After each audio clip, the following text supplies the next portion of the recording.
Folks, for those of you who do not know, this is Professor Piran helping us out to log in. Thank you, Piran.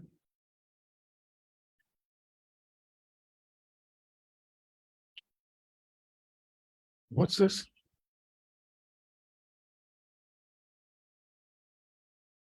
Piran, can we get back to Zoom page, please? You are in the Zoom page, aren't you? No, sir. I'm on Facebook. Just click on that blue Zoom icon at the bottom of the screen. I'm sorry. Click on the blue icon at the bottom of the screen. Zoom no icon. Ah, got it. There. Okay. And then? That's it. Zoom No, should okay. open. Yeah. We've got 10 people online. Naosherwan? Ajay. We've got 10 people online. And by and by, some more will be joining us.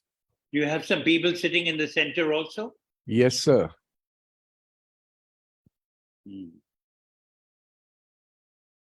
Mayor Daruwala, you may recite the prayer first. Jai Baba. Not now, not now. Okay. 6 o'clock. Jai Meher Baba, everybody. Jai Meher Baba. Jai Meher Baba. Oh, Ram Nori. Ram Nori is right. Ram, we met Anil at MPR. Yes, we met him. Yeah. Yeah. That's when I met him at MPR. Right, right. How have you been? Pretty good. How are you?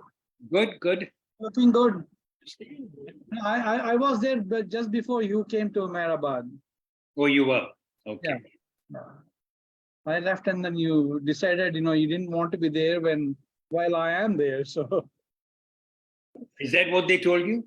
yeah, that's what they told me. You better get out because we want Nosh here, so.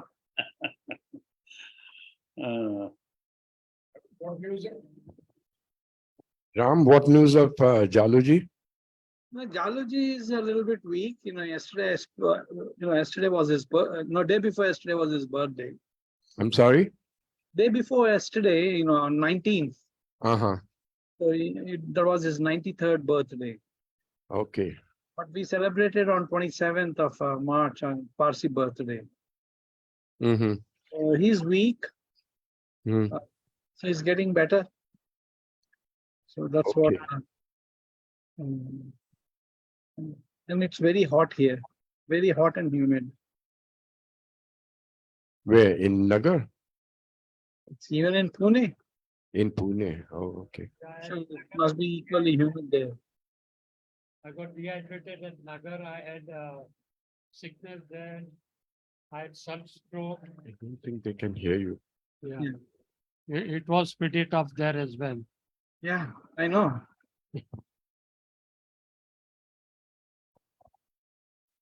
So welcome now, Shan, onto the show or the meeting. Thank you. Thank you. So how's Maru? She's doing okay? Yeah, yeah. She had a little bit of a mishap yesterday. She lost consciousness because of extreme heat. So that's why I'm not at the center. Oh, Yeah, I'm with her. She's taking rest because we are flying out tomorrow. yeah. That's what happened yesterday. She lost consciousness while we were stepping out in the elevator itself. Oh my goodness. So we had a bit of a mishap yesterday, but she bounced back this morning. Yeah. It's the dehydration is we don't drink enough water. That's a major That's problem. what it is. Yeah. Yeah, we need to drink. I just got my health checkup done, and that's what even the doctor said. You need to increase your. I'm sorry to interrupt, folks. It's time to start. All right. Meher Baba ki jai. Mayor Daruwala, could you do the prayers, please? Beloved God, help us all to love you more and more, and still yet more, till we become worthy of union with you, and help us all to hold fast to Baba's Dhamman till the very end. Jai Baba. Avatar Meher Baba ki jai. Welcome everybody to our Thursday meet. Today we have a very interesting program lined up. But before we get into that, I would like to invite our one and only Lord Meher Baba to come and join us for this entire session. Not only just join us, but to take over the entire proceedings of this session. Let every word be spoken as per your wish, Baba. Thank you. Today we have with us Naosherwan Anzar. Most of us know him, but for those of us who do not know him, he is based in US and he brings out the beautiful Glow magazine, which most of us subscribe to. Those of us who do not, please try and subscribe. It's a beautifully presented magazine. But this is not what we are here to talk about. We are here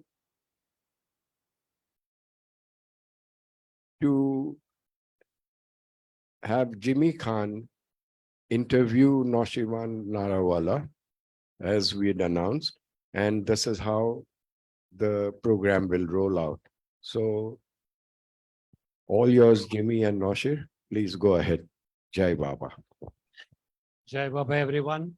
Yeah, Nosh is already introduced by Sam, but besides the Glow magazine that Nosh has been producing for the past 57 years, uninterrupted, it's a quarterly magazine, and I can only salute Nosh for doing this quarter after quarter after quarter for 57 long years, 4 editions in 1 year.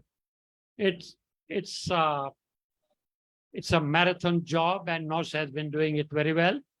Nosh is not only the editor and the producer of Glow magazine, but he has beloved archives, as we have known for years, where he has a lot of Baba's artifacts given to him, given to his parents by Baba, by Mandli, and over the years, more than 60 years, that Nosh has been collecting Baba's artifacts, which are with him. I've been to beloved archives maybe 3 times, 4 times, yeah.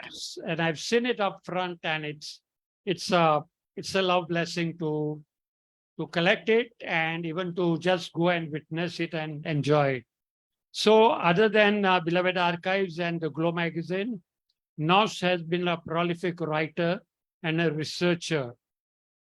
He has a number of books under his belt, but 3 books. The first one I can think of is The Beloved. We'll talk about it.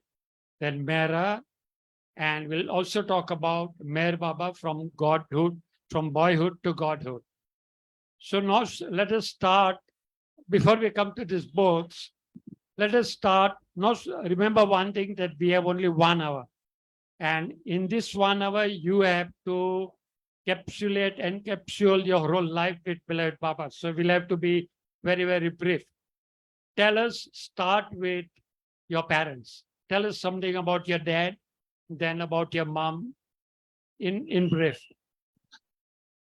Okay, so you've normally Jai Meher Baba. I normally, when I make a presentation, it usually takes 4 days. So I'm going to encapsulate it in 1 hour. And I would appreciate questions from people. So I'd like a little bit of time for people to ask questions. So my father first heard from Meher Baba. He was living in Navsari, and he heard about Meher Baba from his school teacher, who gave him a little booklet called The Sayings of Meher Baba. But he had no interest. And then later on, when he moved away from Navsari, completed his education, and he was employed by the Singer Sewing Machine Company. He came and he was transferred to a place called Dehradun, which is about 150 miles from Delhi in the foothills of the Himalayas. So he came there to work for the Singer Sewing Machine Company. And during that time that he was there, he met a traveling salesman whose name was Keki Desai. He used to work for the Siba pharmaceutical company. So he actually introduced him to Baba in a more tangible manner. And my father was going through some personal problems, and Keki Desai advised him to write to Baba, and he did, but he didn't get an answer.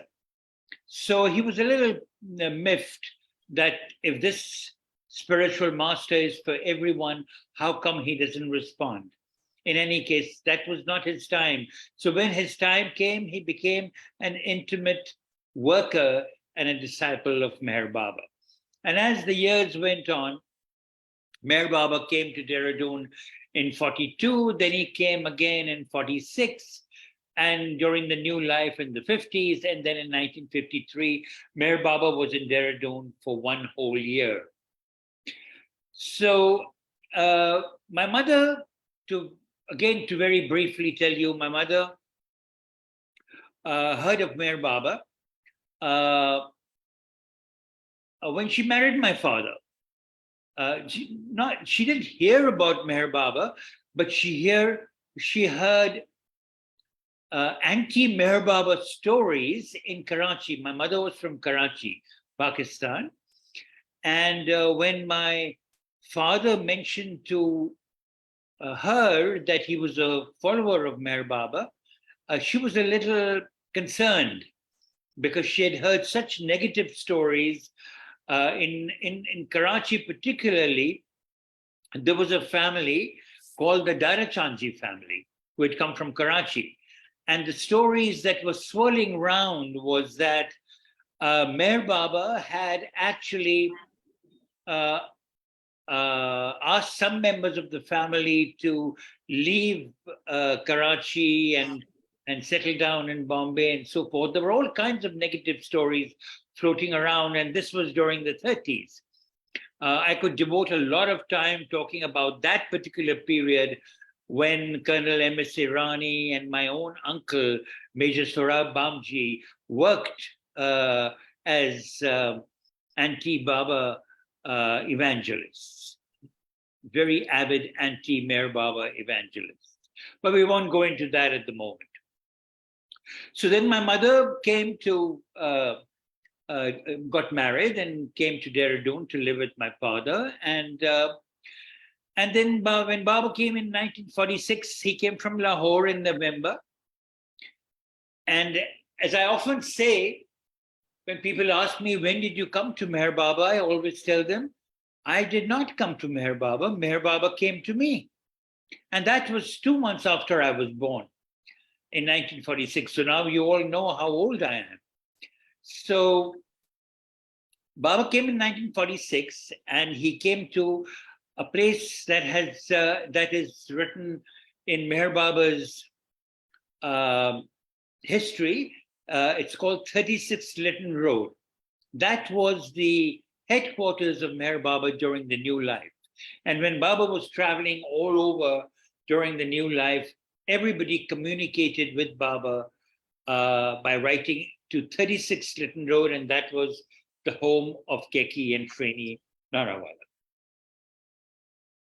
So when Baba came there in 1946, he carried me around, and he came and had dal and rice. Baba always preferred dal and rice. So when he came, he would send certain instructions.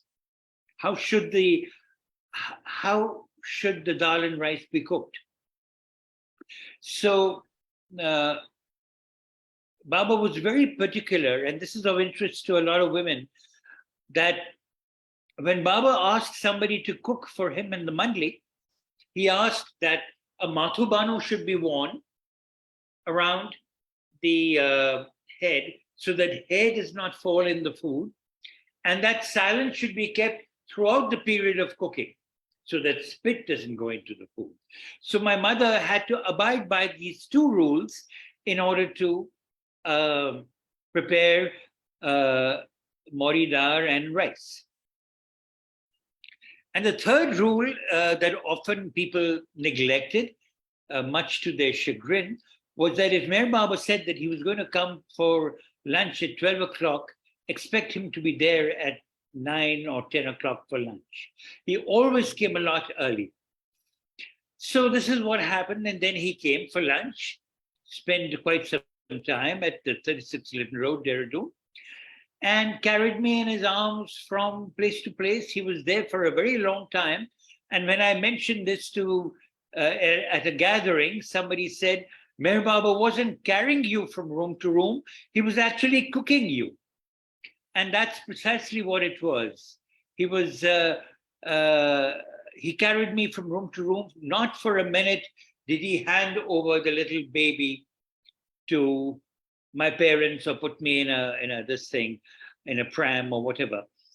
And I was with him during that period. And at that moment, my parents figured that this is Baba's child, and that in the years to come, he would be Baba's child. So I don't want to keep going on and on. Jimmy, if there's anything you want to ask me, I'd be happy to share. Yes, about that brush story. Oh, I see. Okay. Very interesting. So, so when I was very small, I was still about 4 or 5 years old. Baba had come for the new life. Now, when Baba came for the new life, he stayed in a place called Mafi Majri, which is now known as Meher Mafi.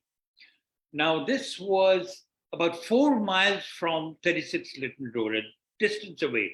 And my father used to go every morning at 6:30 cycling to be with the Mandli, to be with Baba and the Mandli in the morning. And if there was any mail or any correspondence that had come, my father would read it out to Baba and so forth. I remember a little incident which was interesting. Keki Desai also came at 6:30 in the morning. And he would also come cycling. So one day he came cycling very fast because he was getting late. And he came and he threw his cycle and came to Baba huffing and puffing. And Baba said, why are you panting? So Keki Desai says, Baba, I came cycling very fast. He says, from today, don't touch the cycle again. Never cycle. Now, a lot of people have heard this story and have presumed that Baba told everybody not to cycle. No, Baba told Keki Desai not to cycle. That didn't mean the rest of the world doesn't have to cycle, but this is how stories gather momentum and people start presuming these things. So during this period, I developed a severe skin rash, like scabies. And that was really very severe. It not only was severe, it was life-threatening. So the 4 women Mandli who were there, Baba sent Gohar across to check me out. And Baba always suggested consulting a doctor, always. So Baba said, have they consulted Keki and Freni? That's the name of my father and my mother. Have they taken him to a specialist? Yes, Baba. He's been taken to a specialist, and he's kind of thrown in the towel, and obviously he can't do very much. So Baba said, okay, I will visit the family. During that period, Baba used to stay in Meher Mafi or Mafi Majri, and he used to go to various different places for his must trips. And my father used to accompany him. For example, he would go to Motichur, Hardwar, contact must sadhu saints, and then do his work. So that was the period when he did tremendous amount of work with the musts. So during that period, I developed this scabies, as I mentioned to you. So Baba came over to our house, and looked at me, and sure enough, I was covered with this awful skin ailment, which obviously Gohar had said was life-threatening. So Baba called my parents, asked them to sit down, and said that if I suggest something to you, will you do it? And my father and mother said, yes, Baba. And Baba always asked 3 times when he was putting a tough situation in front of you. So he asked them again, will you obey me if I tell you what to do? Yes, Baba. Are you absolutely certain that you will do what I ask you to do? Yes, Baba. So Baba said, I want you to take a brush and scrub the baby with that brush from head to toe. Take everything that had touched the baby's body, all the bedding and the quilt and everything that was attached to the baby's body, take it and burn it and throw it out in the out of the house. And my parents did exactly as they were told. I went to sleep for a long time. At that moment, when they were brushing my body, they told me that I kept on saying that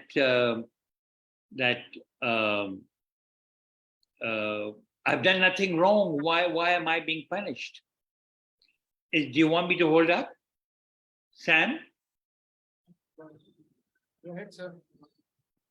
Go ahead, sir. Go ahead. Sorry. So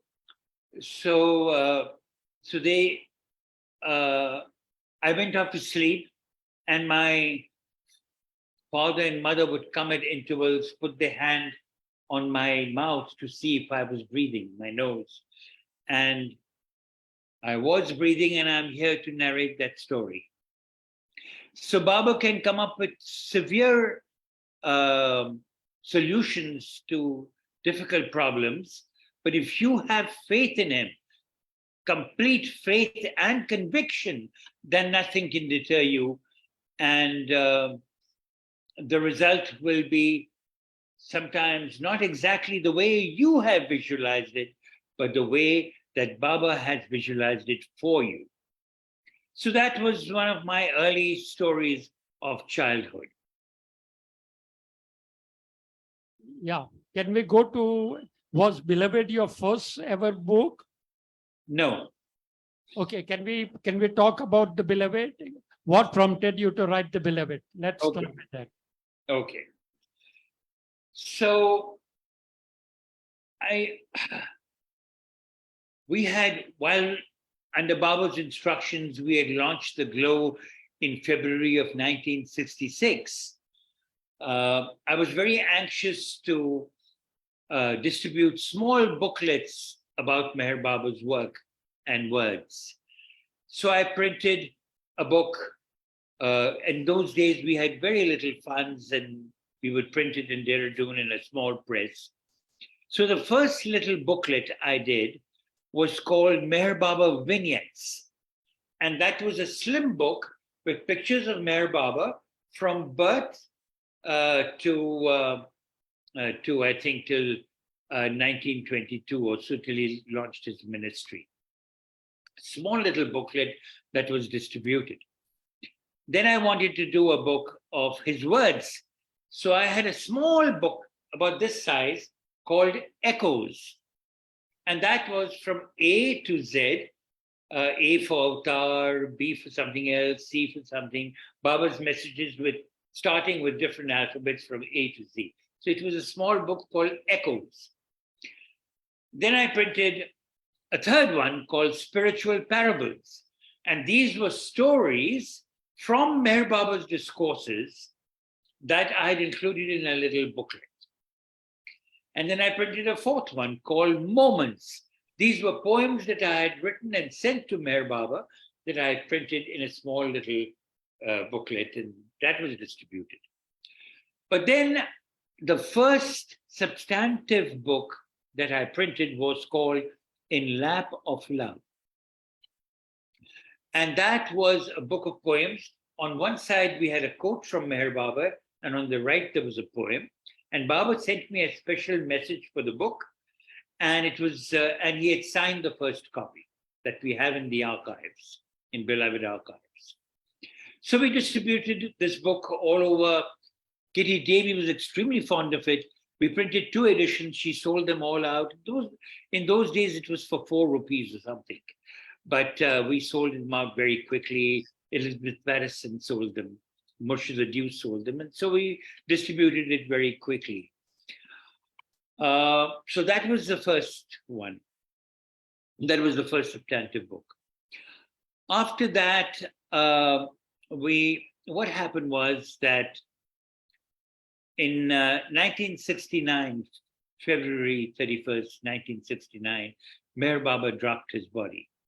But of course, in between, I had several meetings with Meher Baba, and there are several incidents that happened that is too vast to narrate in this short period, unless Jimmy specifically asks me a question. So what happened was that as soon as I heard of Baba dropping his body, Parin Jasumani wants to know, are these books available? And the answer is yes, some of them. So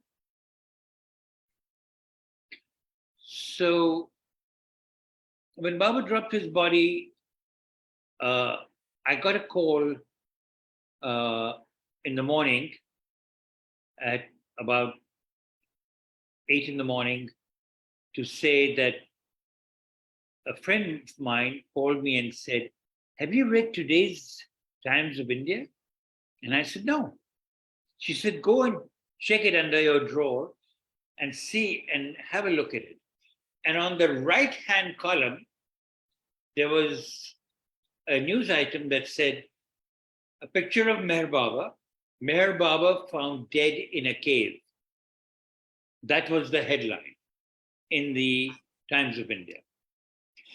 Now, it'll be interesting for you to know, it was the first day of my first job. I was selected to join the Times of India. And it was my first day. I was getting ready, wearing my suit and tie to go to my job. I was going there I was selected as a news reporter. So I was stunned for a moment. I didn't know what to do. And I just decided that I'll go to work and then see what happens. So I went to work. I met my boss. And I told my boss, sir, I need leave. He nearly fell off his chair. He says, what? Today is the first day of your first job, and you want leave? I said, sir, fortunately, the Times of India was on his table. And I pointed it out to him, and he said, oh, I see. I said, he's my spiritual master, and I need to be with him. I'll be back in a couple of days. Because the news story said that Meher Baba's body would be interred right away. Although it took 7 days for it to be interred, it said it would be interred, it would be cremated, I think it would be buried or something like that. So I immediately took a train from Victoria Station. I had never been to Mehrabad. I had been to Merazad 40 days before Baba dropped his body to be with Baba in his bedroom when I spent quite some time with him. But I had never been to Mehrabad. So I landed there and at the train station, and I was freezing because it was very cold in Mehrabad at that time. I was wearing a thin suit. I just had a little bit of money and nothing else. So first of all, I didn't know where Mehrabad was. So I came out and there was one single Tonga standing there. Mehrabad is not what you see as it is today. So I got into the Tonga and I said, Aapko Mehrabad malum hai? Do you know where Mehrabad is? He says, हाँ, हमें मालूम hai. I said, हमें ले जाओ. So I went there. So he takes me and stops in the middle of nowhere, pitch dark on either side. This is Lower Mehrabad. Nobody here, nobody there. I said, this sounds crazy. Somebody's given me the wrong information. Times of India has carried the wrong information. Meher Baba is probably alive and well, and I'm here. But there should be hordes of people here, thousands of hundreds of people, not a soul. So I'm walking up this craggy, rocky area, stumbling and walking up, and all I see is a small diya, a small little light flickering on the upper Mehrabad side. So I'm walking up the hill, and then I see the silhouette of Meher Baba's tomb.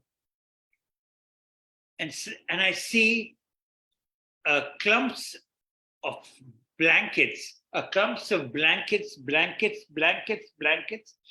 There were a bunch of people, villagers, who had covered themselves with blankets, sitting equidistant away from there. And one person was sitting with a quilt over his head, over his body. So suddenly this man opens his quilt.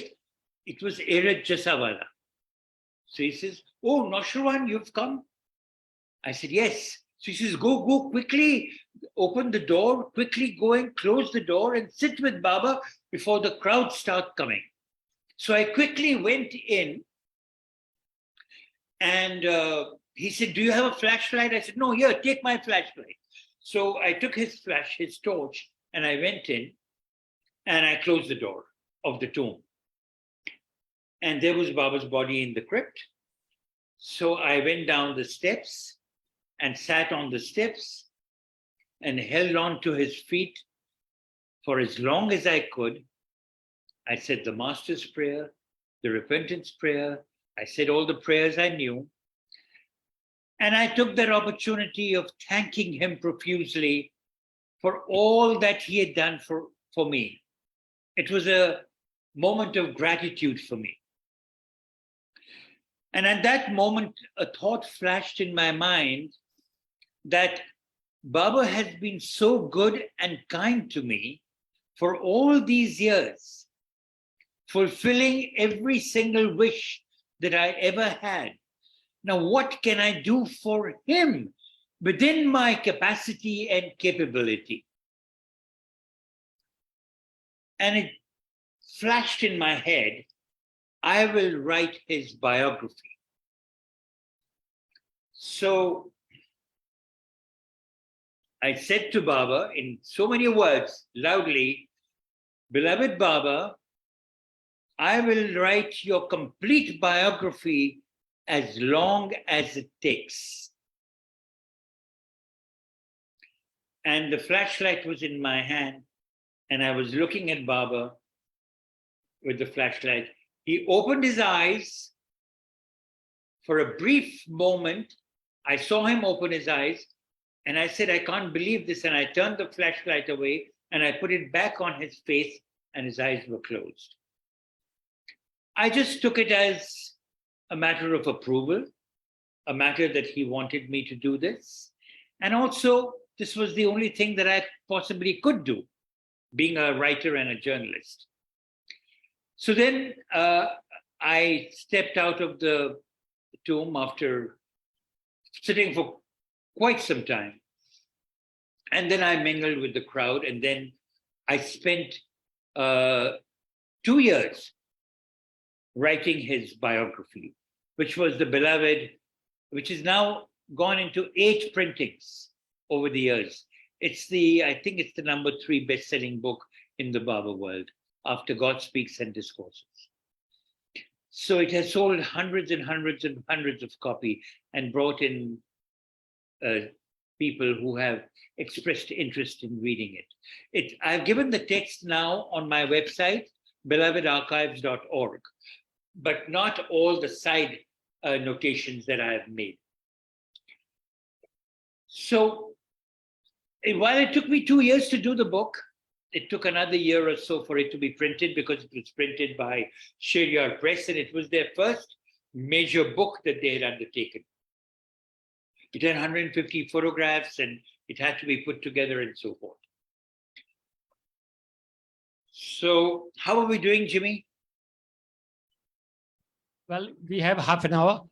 Quickly tell us, you had all this material with you to do this biography? Well, what I did was I conducted tremendous amount of research. And there was not a single biography of Baba that was complete. The first one was Perfect Master, not complete. Second one was God Man, not complete. And there wasn't any other biography of Baba. So this was a complete biography from his birth to his passing, and with pictures. The last picture was a picture of Baba in the crypt, the way I saw him. So now I'm going to shift gears. So one of the things that I wanted to do research on was a theme that I had. What was the theme? The theme was that why did the Shehryar and his brother, Gulandun and her family, migrate from Iran to India, Pune? Why? What was it that prompted them? What was it that led them to move from Iran to India? So taking that theme, I went back to Merazad, and I was living there for a period of time after Baba dropped his body. So I discussed with Mani and Aloba that, look, nothing is known about Baba's boyhood, nothing, except what was a few stories here and there that have appeared in Lord Mayor. And the beloved did not give as much about Baba's boyhood. So both Mani and Aloba told me that if you want to write about Shehryar and his family, Shehryar Mundegar, I want to intersperse here something. The Iranis were not known as Iranis in Iran. If you go to Iran, you won't find people who are known as Iranis. They're all Iranis. They came from the village where they were. So today, if tradition had been followed, we would have known, Merwan would have been known as Merwan Shehryar Khurramshahi, because they were from the village of Khurramshah. So, or from Yazdan, or from wherever, or from, I told you Khurramshah, or from any other place where, from Jafrabadi. Baidul was known as Jafrabadi. So all those who came into this country, they wanted their own identity from the Zoroastrians who had come over a period of time. So they decided that they would adopt the name Irani. And that's how the name Irani came about. So both of them told me, Mani Irani was Meher Baba's sister, and Aloba Shapur Zaman was a disciple of Meher Baba who had come from Iran. He was a student at Hazrat Babajan School. So both of them told me, that if you want to do a full story about Sharia, you got to go to Iran. So I decided that I would go to Iran. And in 1976, I went to Iran with my mother, training. So how did that come about? I was invited to Karachi to give a public talk by Minu Kharas. So I went to Karachi. And then the Iranis invited me that since you've come so close to Pakistan, why don't you come to Iran? I took that opportunity of going to Iran. So I landed in Tehran, and then from Tehran, now, do you want to see some pictures as I go along?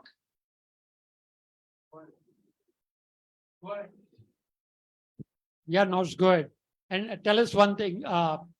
Did they talk to you in Gujarati? I mean, the Iranians don't know Gujarati. So how did you converse when you went to Iran? That's I- something was going in my mind since morning. I'll give you an answer as soon as I press the share screen. You are now screen sharing. So can you see the screen? Yes. Can you see the pictures? Yeah, we can. Okay. Okay, I'm going to move to the book. Okay. So now to give an answer to Jimmy, what had happened is when I went there, there was a Baba lover, an Irani Muslim, as you would call him. He was not a Zoroastrian. His name was Farhad Shafa. And he was my interpreter. So he traveled with me throughout Iran, and we would converse. Now, so the first place when I landed in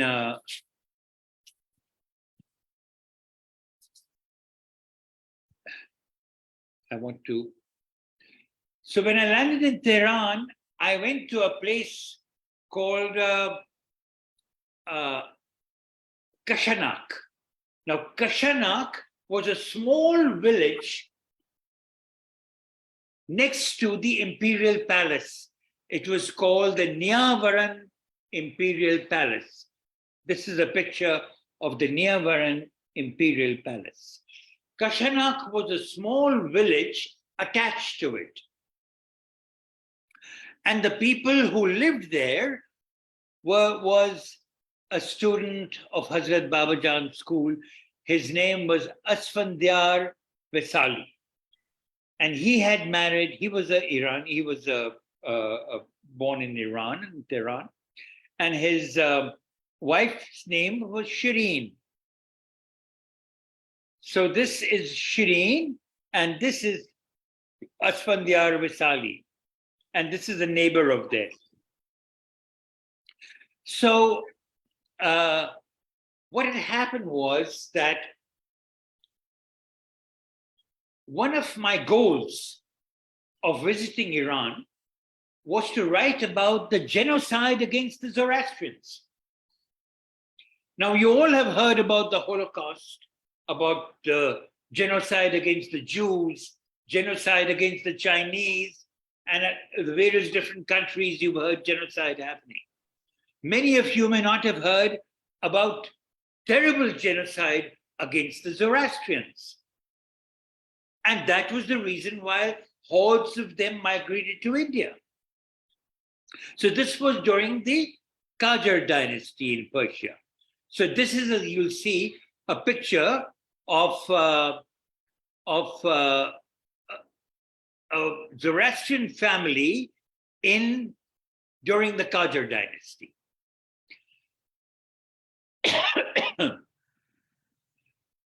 So this book, From Boyhood to Godhood, in the first half of the book, I give a lot of details. I give a lot of details about the genocide against the Zoroastrians, how they were tortured into conversion, and they had to go from one place to another. They many of them moved in hordes to a place called Hormuz, and then from Hormuz they migrated to India, to a place called Sanjan. So all this has been detailed in the first half of the book. Now, I have no time to tell you about what the atrocities were committed, but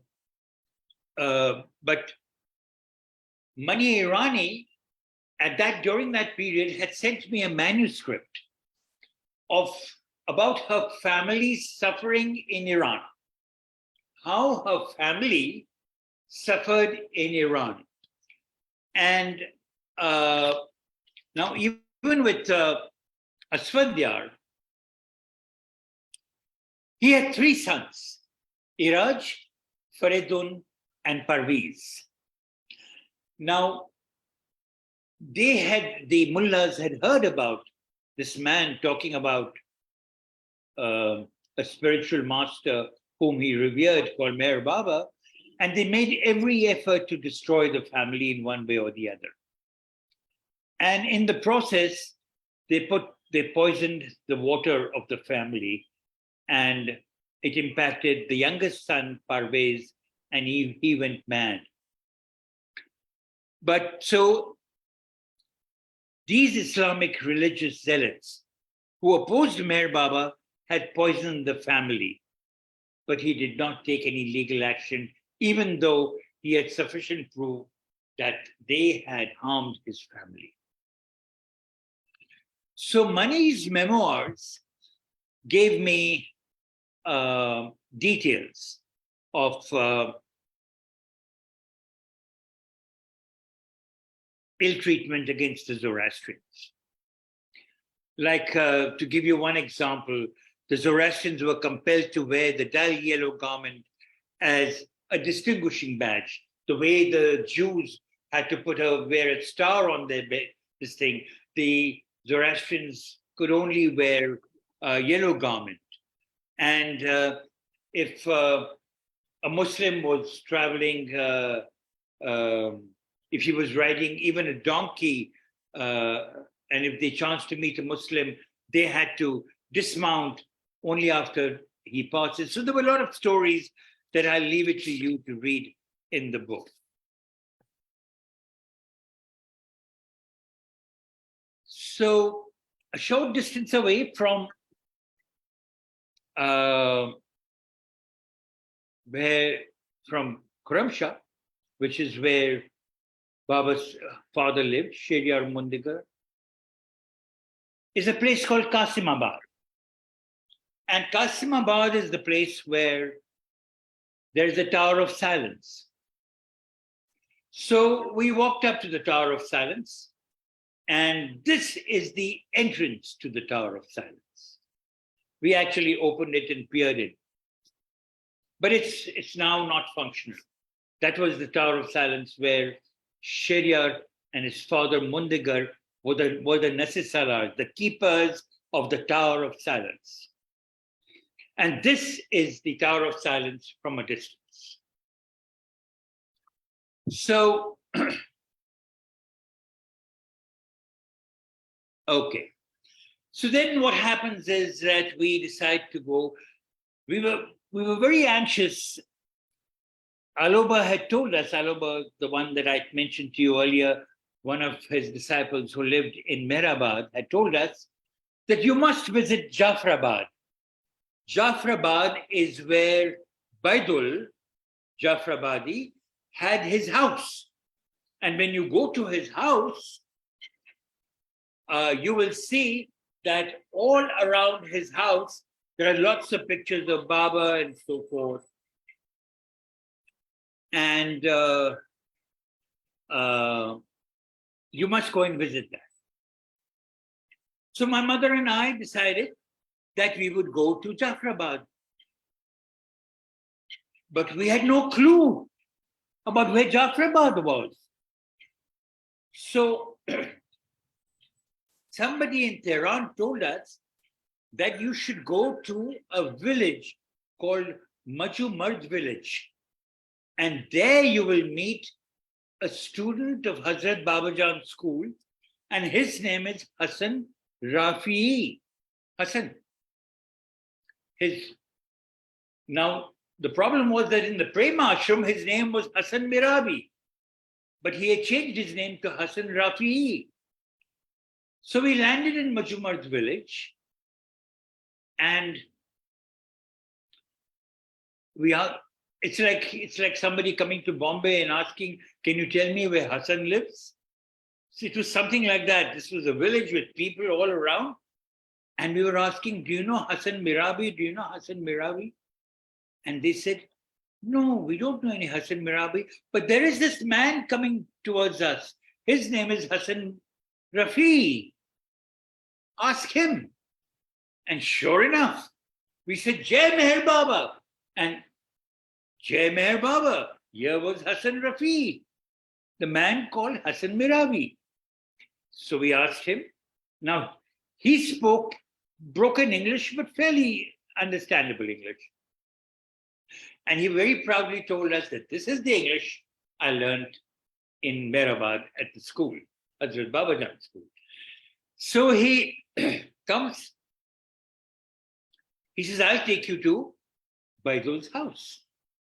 So we went, and we had hired a taxi, and it got stuck in the sand and it wouldn't move. He threw up his hands. We had to walk in the sand, plow our way through, and we entered Jafrabad. When we entered Jafrabad, this is what we saw. I took a picture. I had a small box camera. I took this picture. It was as if like a biblical village. And we walked through, and this was the passage that Meher Baba had walked through when he was there in 1929. So we walked through this, and we were horrified to learn that the village was deserted, empty. So we called out, Avatar Meher Baba ki Jai, Jai Meher Baba, Jai Meher Baba. And a door opened and 3 people stepped out. These were the 2 people, Ardeshar Yazdani, who's holding Meher Baba's picture, who met Meher Baba in 1929, his wife, and this old lady, Wahabid Shirmardi. And this is Hassan Rafi'i, also known as Hassan Mirabi. So we then went to, then Hassan took us to Meher Baba, to Baidul's house. And when Aloba had said that you'd see all kinds of pictures around it, we could not enter the door because it was broken into pieces. We pushed the door open. Everywhere there were ruins. The roof had caved in, the wall had caved in, the windows were broken, there was shambles, debris everywhere. We said, we've come all the way and there's nothing, no clue. So whenever I go to a place like this, I call out to Baba to show me some evidence of his presence. And there was an empty bottle of oil. I picked that up as a souvenir. That was the only thing. And then there were pieces of slate all around, because Baidul used to run a school for children in the village in the 1929 when Baba had visited this place. So I was very frustrated. I kicked around here, there, looking around everywhere. And finally we said, okay, this is it. It's a broken down house in shambles and debris all around. Let's go back. As we were about to go back, I see a trap door hidden under layers of sand. And I say, a trap door. So I go down, I quickly pull out with my hands all the sand that had accumulated over years and years and years, 47 years of sand, and I start pulling the trapdoor. And at the back, my mother was shouting, "Watch out for scorpions, scorpions." So I pull the trapdoor and I see there is a hollow, a niche.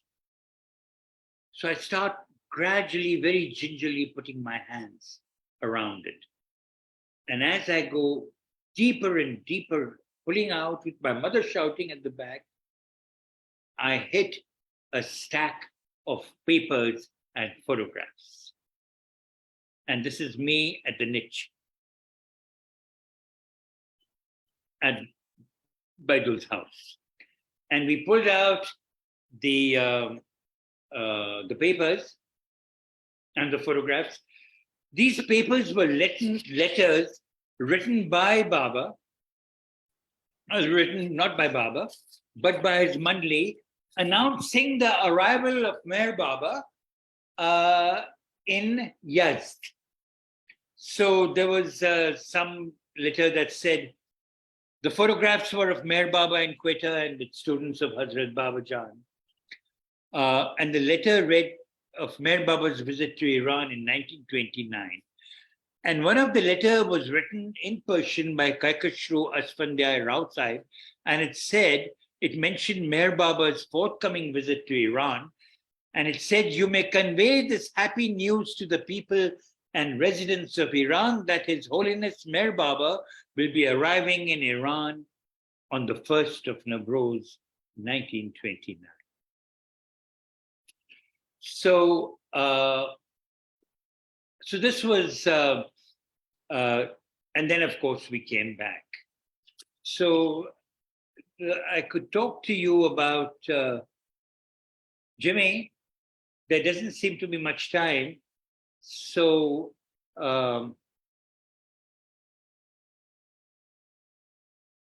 Yeah, go ahead now. We have 10 minutes to go. okay. So anyway, I'm going to narrate this as the last one.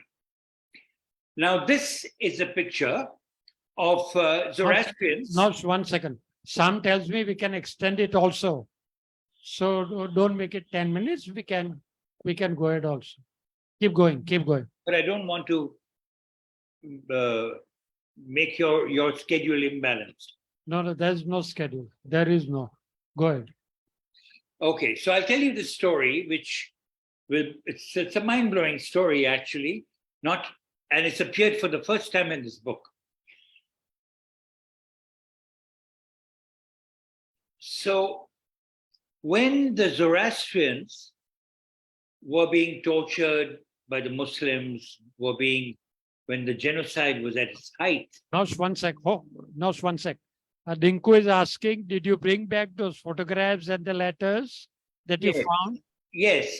Yeah, tell us. Farhad Shafa said that since you found this material in Iran, please leave it with the Iranian Baba group. So I left the papers, all the papers and everything with them, but they made a complete set for me and gave it to me. So I've reproduced the letter in the book. And the pictures have also, over a period of time, I have used in the globe. So they're there. Now all those originals are in the Sufi Center at Sufism Reoriented, because Farhad Shafa migrated from Iran to California and is now one of the Sufis. So as I was telling you earlier, that there was a tremendous fear that Prophet Zoroaster's teachings would be completely destroyed by the Muslims. There had already been attempts to destroy the teachings of the books of the Zoroastrians by Alexander the Great at the Alexandria Library. And there was constant destruction of any parchments or anything related to Zoroastrianism, because the Muslims were in the Qajar dynasty were totally against the Zoroastrians. And at any opportunity, they wanted to convert them. So what happened was that a small group of Zoroastrians decided that they would try and save the original manuscripts from the early Zoroastrian period.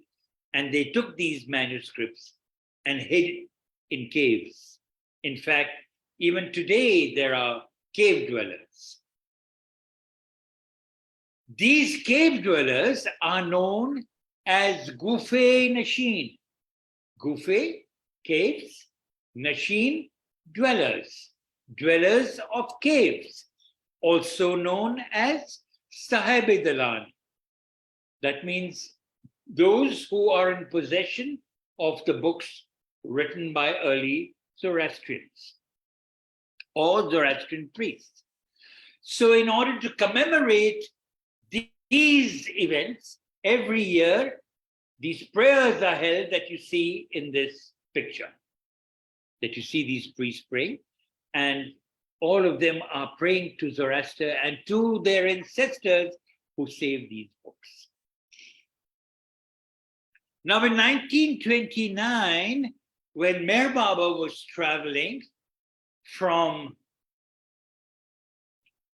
Yazd, from Khurram Shah to Jafrabad in a car,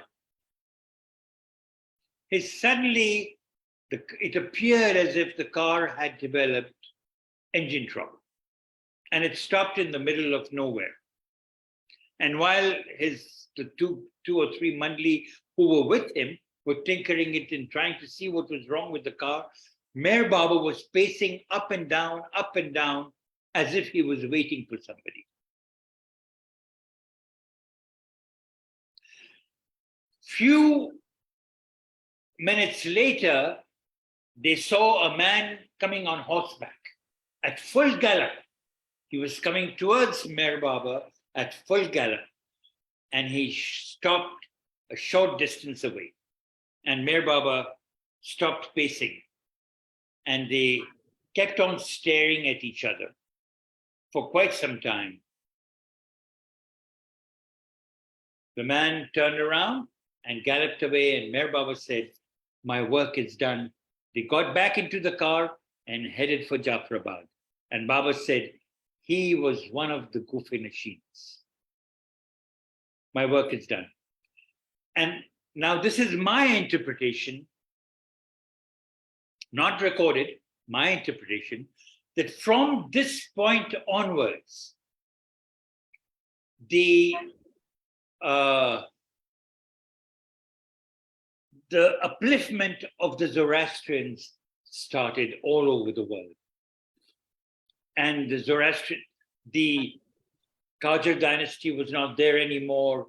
Reza Shah Pahlavi came in.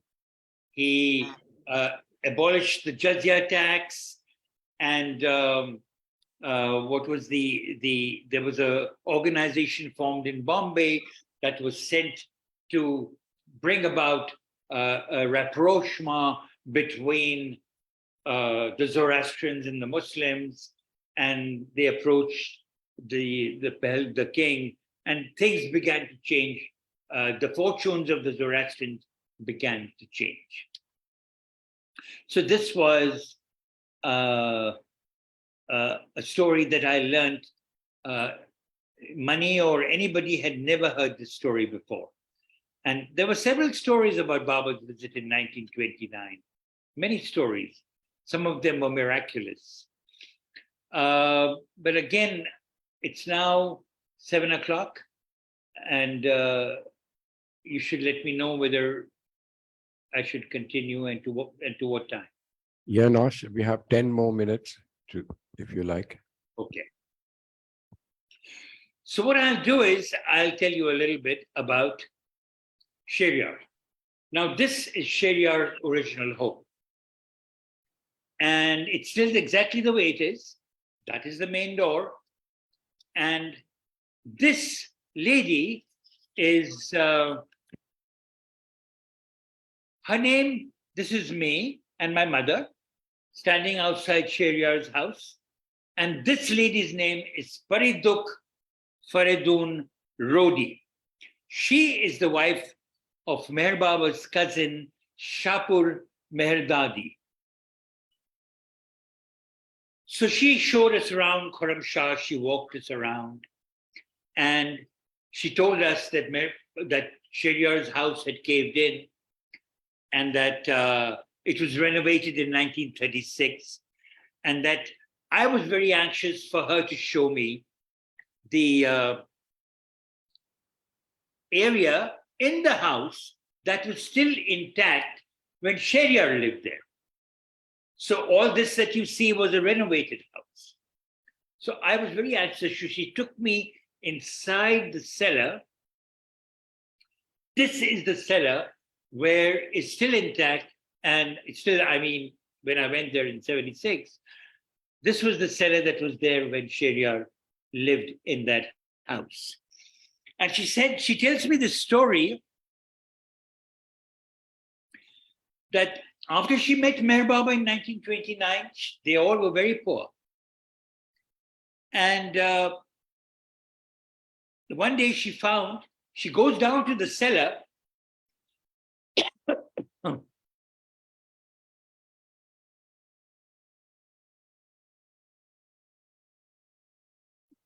She goes down to the cellar and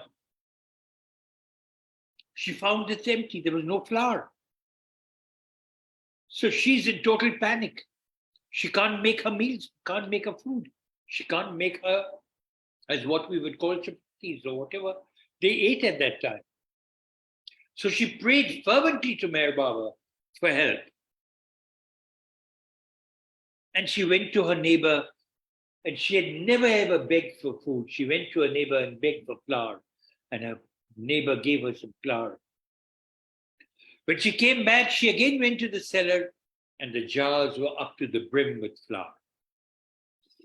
And there are several stories of Meher Baba's visit in 1929 like that. There was one story about a young girl who I met a woman there. And this woman, the first thing you saw about this woman was her very thick hair. But, you know, people have thick hair, but this was unusually thick. It was like as if she was wearing a wig, but this was actually her real hair. So I said, oh, you have really very good growth of hair. And then she narrated the story to me. She said that when Meher Baba came in 1929, I was a small girl and I had a severe problem of falling hair. So my mother was very concerned that how would I get married? Who would marry me? Who would marry a bald girl with no hair? So my mother took me to Meher Baba, where he was giving darshan in the public square. And it is said, the story goes, she narrated the story to me, that Baba, she cried in front of Baba and said, my daughter's hair keeps falling and I'm so miserable, nobody will marry her. Can you help me? Now, this is something that Meher Baba never did in his life. He picked up the dirt, the sand from the ground, gave it to her mother and said, apply it to your daughter's head. And ever since, she's had a wonderful growth of hair. Now, these are miracles that Meher Baba disassociated himself with. But these are the stories that people told me when I was traveling throughout Iran. And I went to Yazd and Shiraz and Khorramshahr and Jafrabad and Qasimabad. And all these places I heard stories. I met with people who were much older. I went to the fire temple there. And apparently nobody was entering the fire temple. So they were very suspicious as to who we were. And why did we want to go to a fire temple in Khorramshahr? But this fire temple was made entirely of stone. So my mother and I went in. And there was a man who came, didn't look like a dastur. He wasn't wearing anything different from his daily life. He came and we found that there was nothing there in the fire temple. So he had wood in his hand. He gave us some wood. And in the Kebla was just a stone Kebla. And I asked him, I said, where is the Afarganyu? Where is the, he says, they come and steal everything. So we just take this wood, and there was a pit made out of stone. He put the wood in and he lit it. So to that degree that even the Zoroastrians were not allowed to worship. And okay, I have 3 minutes more, and I will tell you one last story.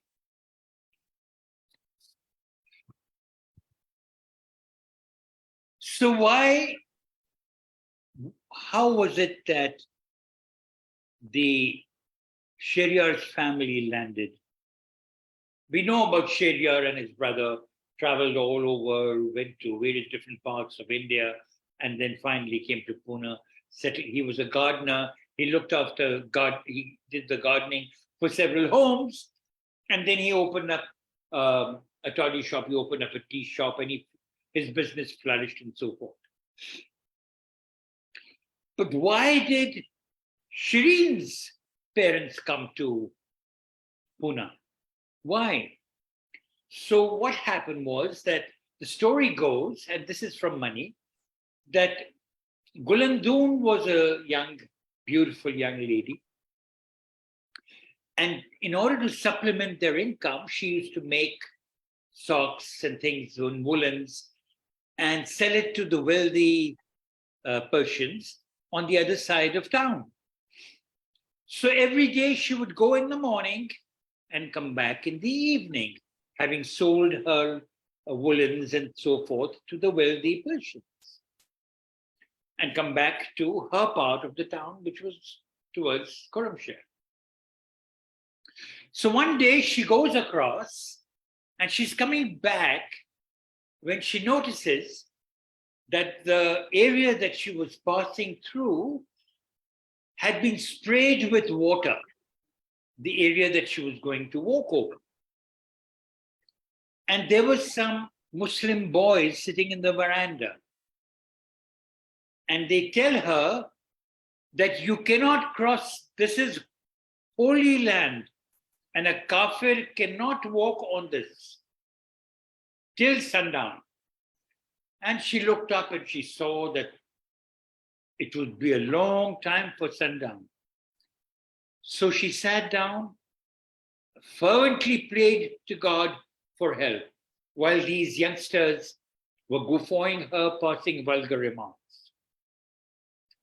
So she fervently prayed for help. And suddenly out of nowhere, an elderly man dressed in white with a cane in his hand came out of nowhere. And he walked towards the boys. He took on the situation.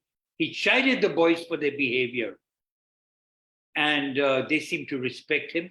He went to Gulandoon.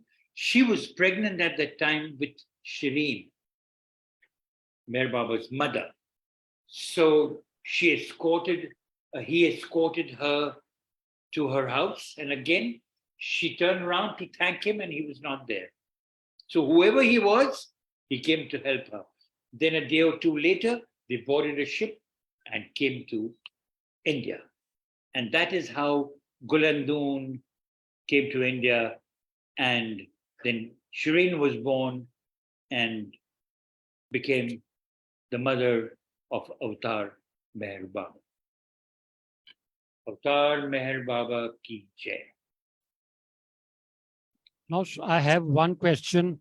Ajit. Sheriarji go back to Iran after coming to India? No, Never. no. Okay. We haven't heard much about Sheriar's brother. Yes, we haven't heard much about Sheriar's brother, but he was there. He used to visit. He was living in Bombay, and he used to visit. I've given a picture of his brother. So what happened was that when I was in Khorramshahr at Sheriar's house, his brother's picture was on the wall. So I just photographed it. That appears in the book. So, but he used to come and I've given a little story about his brother in the book as well. He used to come from Bombay and he was a very frugal man. So Baba would send him some vehicle or something to come to Mehrabad, and he would not avail of it. He would walk the distance and so forth. So there are some interesting anecdotes about that. I hope all of you have a copy of the book. Now, to be very honest, people have bought at the Bombay Center, but now whatever little that we had at the center, they are all sold out. And I doubt anyone has at Mehrabad as well. No, what You we're need trying now. a reprint. Now, what we're trying now is to see the first printing sold out in 18 days, and the second printing sold out in 3 months. And the third printing, we only have about 30 copies left. And none over here in Hyderabad who are the distributors. So I'm trying to persuade people to do a fourth printing. And if say the Bombay Center makes a commitment of a certain number of copies, then we can persuade some people with money to initiate another printing, and we could have a fourth printing. So if say the center comes up with a number that will take, say, 50 or 75 or 100 copies or something, whatever, then we can let the publishers know in India whether we can do a fourth printing. But this, even though I say so myself, this is a book that everyone should have in their possession and should read it. The two people I'd like to thank who are here is Ram Nori. He was the first one to have donated towards the printing cost of the book, and Jimmy Khan, who distributed the book for us. Thank you. It's our pleasure. Thank you. Naosherwan, Haji. unfortunately, we run out of time. So we'd have to let you go on a promise that you come back again next Thursday, if you can, and continue from where we left. Can we do that, please? Because Thanks, Sam, I've made a couple of commitments that I have to honor. One is to Gokaran Srivastav, to send him a video and so forth. So I've made a couple of commitments that I may not be able to fulfill this one. But down the road, we can always chat on various different things. no, on Thursday evening, if my thing is only on Thursday evening, if you can ever accommodate us, we'd be happy to have you over. Yes, I will definitely keep that in mind. But at the moment, Okay, I'll have to pass on it. okay. And is Parin Jasumani living in Bombay? No, she is in Toronto at the moment. So I was wondering how did she, but she zoomed in. Hmm. Okay. And one last question for you, Sam. Are you collecting all the subscriptions to the Glow and sending it to Geeta? No, she is doing it directly now. I think it was going very well when you were doing it. Perhaps you can continue doing that, because we need more subscriptions to the Glow. Okay, I'll definitely give it a try. Okay. Okay. Any questions from anybody? Any questions? If somebody has any questions, if you email me, I will respond. My Okay. email is mehrbaba@aol.com. I hope you all remember that. mehrbaba@aol.com. Anything else you want to say? Naosherwan, thank you very much once again. And over and above, Meher Baba ki jai. yeah, we'd like to thank Meher Baba himself Yes. for having organized this program for us so beautifully. For a little over an hour, we were transported into an entirely different world altogether. That's true. That's true. We will now continue with our prayer and aarti, and then we shall disperse. Jai Meher to Baba. everybody for Thank you, joining. Naosh. Thank you, Naosh. Jai Thank Baba. you. Jai Thank Baba. you. Thank you, thank you.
अवतार मेहर बाबा की जय।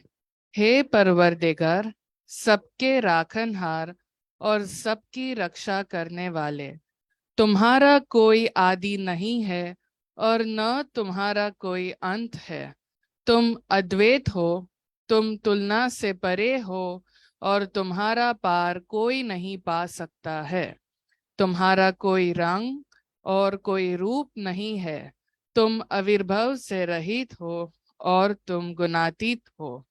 तुम अपार हो और अगाध हो, कल्पना और धारणा से परे हो, शाश्वत और अनश्वर हो। तुम अखंडनीय हो और दिव्य नेत्रों के सिवाय और किसी भी प्रकार से तुम्हें कोई नहीं देख सकता है। तुम्हारा अस्तित्व सदैव था, तुम सदैव रहते हो और तुम सदैव रहोगे।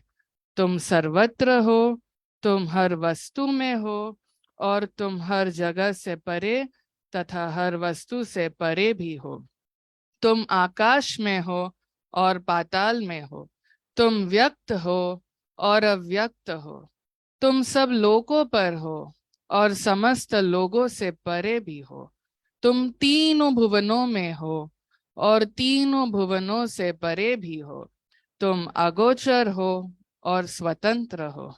तुम सृष्टि के रचने वाले हो, स्वामियों के स्वामी हो, समस्त मनों और हृदयों के ज्ञाता हो। तुम सर्वशक्तिमान हो और सर्वव्यापी हो। तुम अनंत ज्ञान हो, अनंत शक्ति हो और अनंत आनंद हो। तुम ज्ञान के महासागर हो, सर्वज्ञ हो, अनंत ज्ञान रखने वाले हो। तुम भूत, वर्तमान और भविष्य के ज्ञाता हो और तुम स्वयं ज्ञान हो। तुम पूर्ण दयामय हो और सदैव हितकारी हो। तुम आत्माओं की आत्मा हो और अनंत गुणों से संपन्न एक परमात्मा हो। तुम सत्य, ज्ञान और परमानंद की त्रिमूर्ति हो। तुम सत्य के मूल हो, प्रेम के महासागर हो। तुम सनातन सत्ता हो, ऊंचों में सबसे ऊंचे हो। तुम प्रभु और परमेश्वर हो। तुम परब्रह्म हो और परात्पर परिब्रह्मा भी हो। तुम परब्रह्म परमात्मा हो, अल्लाह हो, इलाही हो, यजदान हो, अहुरमज़द हो और प्रियतम ईश्वर हो। तुम्हारा नाम इज्जत अर्थात एकमात्र पूज्य है। हे असीम दया के निधि प्रभु राज, हम अपने सब पापों के लिए पश्चाताप करते हैं। हर एक विचार के लिए जो असत्य, अनुचित या गंदा था, हर एक बोले हुए शब्द के लिए जिसे बोलना हमें उचित न था, और हर एक कर्म के लिए जिसे करना हमें उचित न था। स्वार्थ से प्रेरित हर एक कर्म, शब्द तथा विचार के लिए तथा द्वेष प्रेरित हर एक कर्म, शब्द और विचार के लिए हम पश्चाताप करते हैं। विशेषकर हर एक कामुक विचार तथा क्रिया के लिए, ऐसे हर एक वचन के लिए जिसको हमने पूरा नहीं किया, और सभी निंदा, पाखंड, दम या लोगों के पीछे उनके दोष बताने के लिए हम अनुताप करते हैं, और खासकर दूसरों का नाश करने वाले हर एक कर्म के लिए, दूसरों को दुख देने वाले हर एक शब्द तथा कर्म के लिए, तथा दूसरों पर दुख गिरने की इच्छा करने के लिए हम अनुताप करते हैं।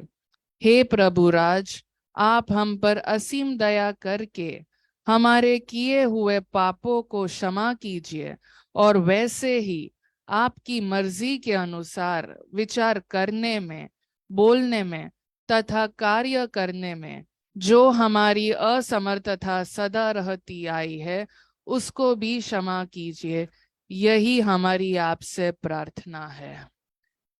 प्रियतम परमात्मा, हमारी ऐसी सहायता कर कि हम तुझसे अधिक का अधिक प्रेम करें, और अधिक और अधिक, और फिर भी उससे भी अधिक प्रेम करें, जब तक कि हम तुझ में मिलकर एक हो जाने के पात्र बन जाए।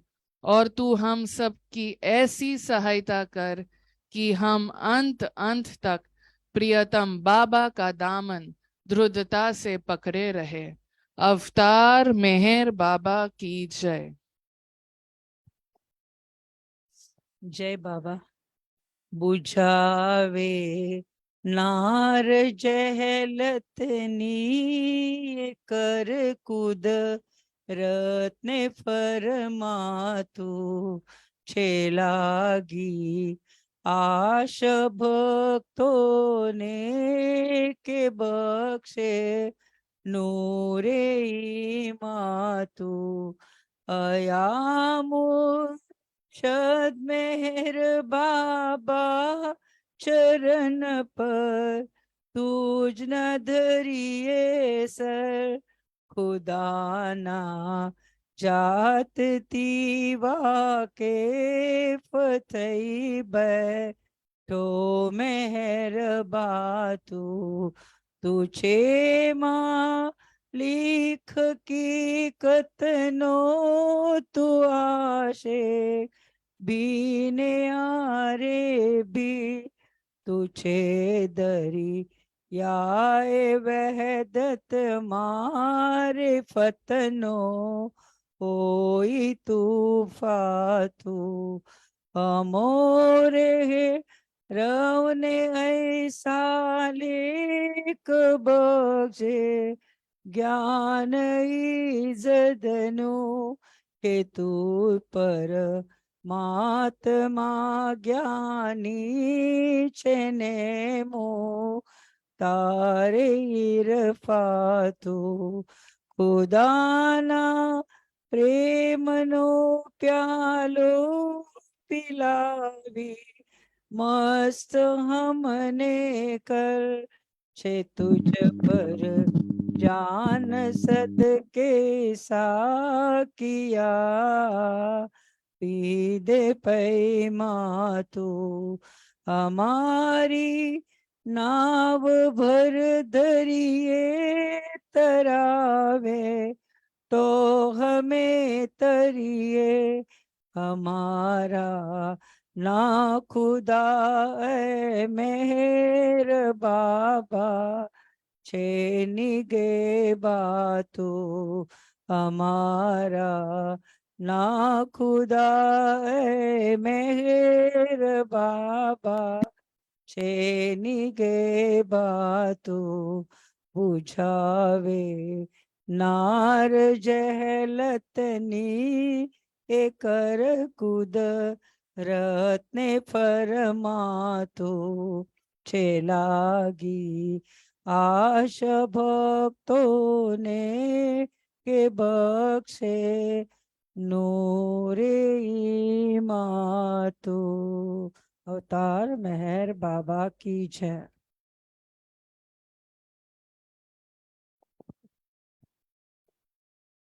हुआ लहर से ही है जिसकी सृष्टि का निर्माण, उसकी दैवी अनंत का कैसे हो अनुमान। आदि सचेतन शांति निकेतन, आदि सचेतन शांति निकेतन, नमो ब्रह्मा आओ मेहर प्रभु आरती अपनाओ, मेहर प्रभु आरती अपनाओ। प्रेम दीप में ही ये जलाऊ, प्रेम दीप में ही ये जलाऊ, निविड़ अंधेरा मिटता पाऊ, निविड़ अंधेरा मिटता पाऊ। अपना सब कुछ तुम्हें चढ़ाऊ, अपना सब कुछ तुम्हें चढ़ाऊ, तुम मुझको सरसाओ मेहर प्रभु आरती अपनाओ, मेहर प्रभु आरती अपनाओ।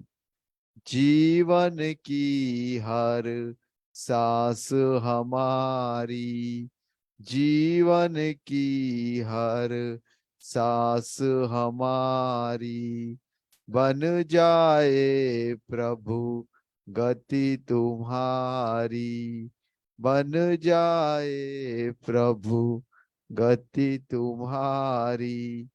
हे करुणा कर लीलाधारी, है करुणा कर लीलाधारी, तुम करुणा बरसाओ मेहर प्रभु आरती अपनाओ, मेहर प्रभु आरती अपनाओ। बने आरती जीवन मेरा, बने आरती जीवन मेरा, आदि अंत का लय हो घेरा, आदि अंत का लय हो घेरा। खुले नयन और दिखे सवेरा, खुले नयन और दिखे सवेरा, तुम मुझ में छा जाओ मेहर प्रभु आरती अपनाओ, मेहर प्रभु आरती अपनाओ। आदि सचेतन शांति निकेतन, आदि सचेतन शांति निकेतन, नमो ब्रह्मा आओ मेहर प्रभु आरती अपनाओ, मेहर प्रभु आरती अपनाओ। अवतार मेहर बाबा की जय, अवतार मेहर बाबा की जय, अवतार मेहर बाबा की जय।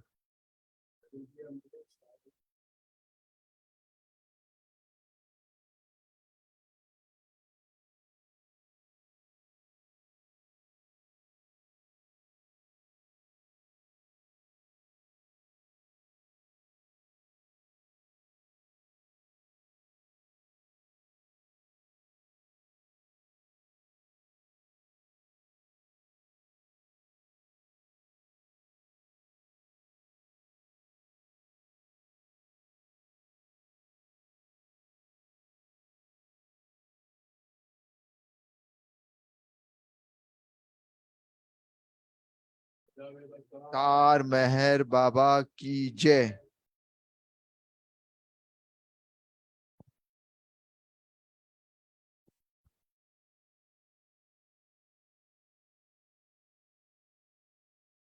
Thank you, everybody. Those of you who've joined us. And thank you, Meher Baba, for having helped us throughout this program. Avatar Meher Baba Ki Jai. Let's meet again on next Thursday. Before that, on this Sunday, we again have the birthday celebration programs continuation. This time there will be a quiz session.